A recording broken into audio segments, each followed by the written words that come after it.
So I'm going to do a quick passing of this video, which is Game of Thrones Jerome Flynn protests factory farms and animal cruelty, and I'm going to point out some of the moral compartmentalization, unfortunately, of a well-meaning person, which is often done, of course, by animal groups and people in those animal groups.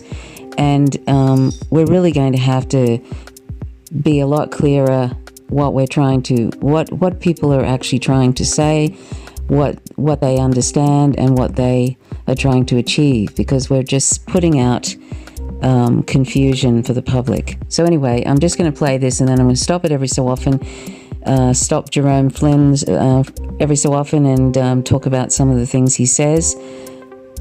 Jerome, welcome to Going Underground, and we just saw you get into a pig cage next to pigs, and what was that all about? Tell us. Yeah, I never thought I'd do anything quite like that, but sadly we're still in a culture where we have enough of a thick cage around our hearts that we're still treating our animals as if they weren't animals, as if they had no life at all.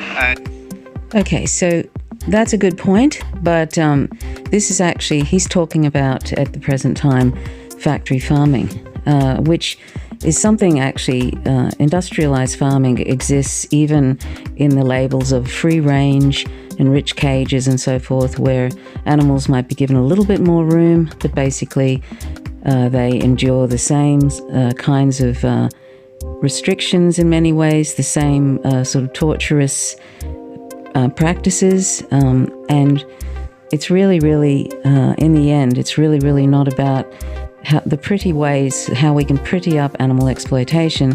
The real way to end cruelty and factory farming is to go vegan. It's not to find prettier ways of doing it. And as I said, industrialized farming is everywhere now. It's not just this so-called factory farming. Free range often is 50,000 birds in a large windowless shed that might get a little bit of time outdoors. There's still birds dying around them. There's still sickness and disease. Ammonia still fills the air and burns their lungs. They're still, have their beaks cut off often, and that kind of thing. There's all sorts of things that are called RSPCA approved and ASPCA approved that are absolutely, if applied to humans, would be considered torture. Now I'm going to talk more about the idea of factory farming and why that is never going to end, but I'm just going to let this play a little longer. In this particular case, we're trying to raise awareness about the amount of meat that's being sold in our food retailers and supermarkets that has no welfare. Now, unfortunately, well, firstly, unless Jerome Flynn is vegan, then he's really participating in the very thing that he's complaining about. And he also doesn't seem to understand that welfare, if applied to humans, animal welfare, if it was applied to humans, would be considered torture. There is no such thing as humane use of animals, and even if there were, it would still be wrong. And so this idea that we can find better ways of exploiting animals is completely nonsense. And I noticed that he has teamed up with the same thing that Extinction Rebellion has teamed up with. It's called Farms Not Factories or something like that, which is a group basically that's trying to promote small farms. It's really all about expensive animal products that have, the humane labels on them. Animals are still abused, they're still treated like they're resources, and in the end they wind up in the same slaughterhouses. So Jerome Flynn mentions this group, which Extinction Rebellion also promote, because Extinction Rebellion sadly is doing their best to ignore veganism, to ignore the fact that we need to go vegan because animal agriculture is basically one of the greatest drivers of the climate emergency. They don't want to acknowledge that. Instead, they've teamed up with this idea of ridiculous sustainable animal agriculture. It's absolutely ridiculous. I'm going to, and like I say, I'm going to explain why factory farming is never going to end and why it's wrong-headed to keep promoting the idea. There's reasons also why large animal groups promote the idea of ending factory farming, because they can keep asking the public for money to end factory farming, even though it's never going to end while most of us are not vegan. That means mother pigs spending 2.5 months each year in a cage that they can't even turn around in. And thousands, hundreds and thousands of pigs never getting to see the light of day or feel the earth under their hooves. Okay, so like I say, I'm going to talk about factory farming now and why it's never going to end. The reason businesses do factory farming is because they're trying to produce products that are economically efficient, and the way to do that is to put as many animals as possible without them dying of diseases. And they also do prophylactic antibiotics, which increase the likelihood of superbugs, but that's a whole other video. So there's a lot of superbugs coming out of factory farms, or these industrialized farms. I don't like the word factory farms. So to keep up with the demand of the population of the planet, there has to be factory farming, so that they can keep up with the supply of animal products. And so when people like Jerome Flynn, who I'm sure is well-meaning, and I hope he's vegan, but he probably isn't, but if he is, great, but he shouldn't be promoting animal use. But anyway, the reason factory farming is never going to end is because until there's enough vegans on the planet, there'll always be greater and greater demands for animal products because of the increase in population. And so they will continue to do factory farming to produce the products en masse for the public. So this idea that you can change all these factory farms to use heaps and heaps of land to graze animals to then kill them and serve them up as animal products is ridiculous. With the increasing population, there will be not enough land, and it's completely unsustainable, and there's a massive amount of grain that is fed to animals in animal agriculture, 7 pounds of grain to provide 1 pound of beef. There's ridiculous amounts of animal products that are fed to fishes. Fishes are fed fish. Fishes are fed all sorts of things. In these so-called, these aquaculture situations. So it's unsustainable in so many ways. And if you watch the program, The Looming Food Crisis, on Contact with Chris Hedges, it talks about how animal agriculture is not going to be able to feed the planet by 2050. There'll be 10 billion people on the planet by that stage. So all this idea that we're going to be able to turn factory farming around and have a whole bunch of little farms all over the planet to supply the rising billions of humans that are eating animal products. And by the way, we don't need to eat animal products at all to survive. We can easily meet all our nutrition requirements from plants and non-animal sources. So the only reason we're doing this insane activity that's incredibly violent and is destroying the planet is because we think they taste good. So this factory farming is just never going to end, and we have these people who are wrong-headedly and misguidedly promoting this idea that we can change factory farming to these mom-and-pop farms and to some sort of sustainable situation is absolutely ridiculous, and it's a nonsense, and it's also violence. People just need to get over it, that we cannot do animal agriculture anymore because it's tremendous violence. 1 to 3 trillion land and aquatic animals are killed every year for these trivial reasons of mostly palate pleasure. If you go to Seaspiracy on Instagram, that's SEASPIRACY, you'll see the absolutely tremendous destruction we're doing on the oceans and to animals in the oceans. It's just unsustainable in so many ways, and I'm going to post those 2 memes again to show you that what the largest study to date, 119 countries, 40,000 farms from farm to fork, 90% of all we eat. They concluded after this largest science study to date, published in the journal Science, that we need to adopt a vegan diet for not only the climate crisis, but also for eutrophication and acidification and land use and all sorts of other things. Water use. There's water shortages all over the world, and it takes 1,000 gallons of water to produce 1 gallon of milk. I mean, honestly, it's almost laughable how ridiculous this is. It's like, let go or be dragged. This is a ridiculous activity we are engaging in, eating animal products, and it's so tremendously violent. And it's outrageous and kind of unbelievable that that's still happening. But as I said, we've developed a culture which is life-destructive. And, it feels like it's cracking and it has to change, but it ain't going to change unless we stand up and ask for it to be changed. Now, that would make a lot of sense. if he was vegan and instead of promoting so-called humane ways of using animals and hoping that factory farming is going to end, instead, if he had said we need to, evolve and we need to stop using animals, period, and we need to go vegan, then that would have made a lot more sense. That's why I've just made a fool of myself, and it's worth it, because right now there are millions of animals suffering, and they don't need to be. And last time that I talked to you, we were outside of Tesco's protesting the big supermarkets. Which supermarkets, can you remind us, are the biggest perpetrators of alleged cruelty against animals? Okay, so supermarkets aren't the perpetrators of cruelty against animals. Neither are these large businesses like Smithfields. Of course, yes, they are killing animals. They're imprisoning them and everything. But who is responsible for those animals being there? We are.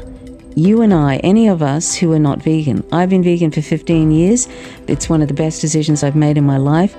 And the thing is that when people look outwards and say, this supermarket is responsible for these animals being treated this way. No, we who are non-vegan are responsible for these animals being treated that way, because without our demand for those animal products, those animals would not be in those so-called factory farms or those mom and pop farms.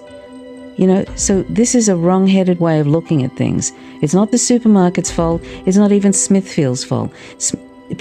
Smithfields has actually bought a share in plant-based products, from what I understand.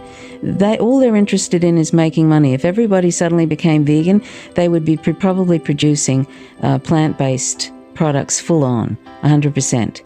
So this is what we need to understand. Demand equals supply.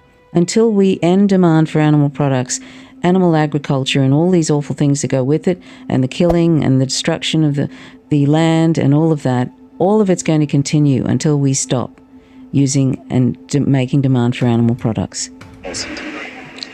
Well, for the full list, you're going to be better off going to farms, not factories, because it's a very detailed. There's about 25 retailers we've got on that list, so I don't want...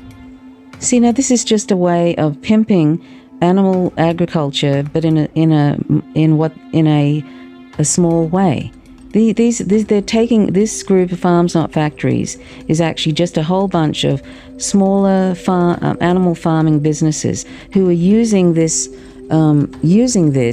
as a way of bringing in money to them, bringing in money by exploiting animals and killing them and bringing money into them. And yet they're still, as I said, there's no such thing as humane use of animals. So to me, this is sort of, I'm not saying Jerome Flynn is part of a scam, but I have to, you have to wonder why, you have to really ask oneself why this is, why these factories, farms, not factories, has swooped in, and why Extinction Rebellion is supporting that. It's a gutless thing to do for Extinction Rebellion to start promoting this ridiculous idea of sustained animal agriculture. I don't think I want to name particular names right now, because I'd be leaving out a lot and it would look like I'm pinpointing those. But what we're asking, apart from actually asking the government to just stop factory farming completely, we're asking... And I've mentioned why asking the government to stop factory farming. The government will continue on doing whatever the hell it wants if it's going to make money. We have to stop making demand for animal products by going vegan. Retailers to really take care to read the labels and make sure they're only buying organic, free range. One down, but a lot better, is RSPCA assured. A Red Tractor, which is a government-backed... Good heavens, RSPCA assured. RSPCA is just an arm of the Department of Primary Industries. It really is. It has been for decades. All it is giving this sort of a propaganda of the Department of Primary Industries that they're being kinder to animals and treating them in a humane way and killing them in a humane way. RSPCA is simply a propaganda arm of Department of Primary Industries. They slap a label on things, and then people buy more expensive animal products. This man needs to He needs to get educated about this issue. And organic, if you've had a look at one of my videos about organic dairy, they still take calves away from the mothers and at only a few days old if they're male calves, because male calves are no use to the dairy industry, and they kill them. And they still take their other children away from them, and the mother cows cry for days. In the end, dairy cows wind up in the same horrific slaughterhouses as any other animal. It's a horrific industry, the dairy industry, and it's absolutely unnecessary. So, this idea organic, and the same with organic these so-called organic eggs, free-range eggs. Male chickens are still ground up alive by the billions every year because they're no use to the egg industry. It's ridiculous promoting these so-called organic and free range and so forth. Label doesn't have any welfare for the animals. Not the standard I've seen in some red tractor labeled farms. And you're not paying that much more for some decent welfare meat. It doesn't take that much, and then we can hopefully change what the supermarkets are doing by taking out. See, I just find this offensive, listening to people sort of talking about humane, and they don't even know what they're talking about. And it's also, since we don't need to do this at all, and since it's destroying the planet, and since it's completely impossible to actually have no factory farms and still supply people with animal products. Since all this is just a fantasy, it's just sort of, it does my head in listening to this sort of thing. Because at this late stage, when we're heading for imminent extinction, and we're going to take most of the planet's population of non-humans with us, here we are still, it's almost like when, that phases of death Kubler-Ross used to talk about, bargaining, and all that kind of thing. We're still bargaining about something that is not sustainable, is morally wrong, and we're still doing it at this late stage, even with all the science pointing to how destructive animal agriculture is on the planet. Action with how we spend our money. Right, of course, we're in the midst of a general election. Have you seen any of the parties? I mean, they're talking about Green New Deals, they're talking about fighting climate change, but have you seen any of them really talk about animal welfare and changing factory farms and reforming them? There is no chance in hell that any party, including the Labour Party, including Jeremy Corbyn, who is a vegetarian, he's not vegan, unfortunately, and vegetarianism is just really non-veganism, because you're still eating animal products that are products of tremendous violence. You're still wearing them, and I don't know if he goes to see races or anything, but I mean, Jeremy Corbyn needs to be vegan, and the Labour Party is full of non-vegans. So until the public is vegan, you're never going to see any laws change. Boycotts are going to come and go. Bans are going to come and go. You're never going to see anything meaningful until most of society is vegan. Anyway, I could probably skip most of the rest of this, but we'll see how we go. Understanding is that Jeremy Corbyn is much more keen on making better the standards of animal welfare. There's still a loophole in terms of Boris Johnson and look at these people in the background. I mean, where are they from? Are they even vegan? I mean, this is just a joke. This is just a publicity stunt, and it's a promotion for Farms Not Factories, and all those businesses that are part of Farms Not Factories are all going to rake in the money when people buy, expensive animal products, and the animals lose. Brexit, he's not writing anything down and saying he won't import even worse standard of meat from America. And if that happens, if there's a loosening of that, then it's going to be a catastrophe for our farmers, because they're going to feel they're going to have to compete with the cheap meat that's coming over. We shouldn't be importing meat. It's crazy. We've got standards in this country.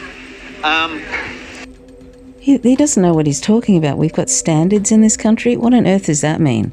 He's obviously never really been to these so-called free-range or enriched cages facilities, or to an organic dairy farm, and actually found out what's going on there. And we're still importing meat from Europe and threatening to from America. It's like, what's the point of having our own standards if we're bringing in standards of animals that have been treated even worse? And of course.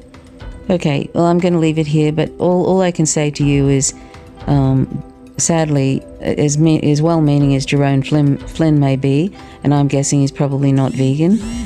It's very sad if he is, because I don't know why vegans would promote humane use of animals when it's absolutely ridiculous notion, and it's also promoting a morally unjustifiable position. But there are speciesist vegans, unfortunately, that do. So, and that's something that I can't even really call them vegans, because veganism is an ethical position, and anybody who truly believes that animals are sentient and that they're not our resources or our property would not be promoting any other thing except for clear, morally consistent veganism. So I hope if you're watching and you think there's such a thing as humane use of animals, or you think that discharges your moral responsibility to them by buying animal products that are RSPCA approved and all that nonsense, just know that it's complete nonsense. There is no such thing as humane use of animals. I've done a few videos about this now, but I'll post a link in the information section on Faint Signals from Vega. Please check it out. It's a notion that we need to get rid of. It's just it's a scam. It's a myth to sell expensive animal products. So anyway, thanks for watching. My name's Trish Roberts. You're watching Faint Signals from Vega. Please subscribe if you haven't already to the channel. Click the notifications bell, otherwise you don't receive notifications when I drop a video. And please click the like button if you like the content. So thanks for watching. My name's Trish Roberts. Till next time. Bye for now.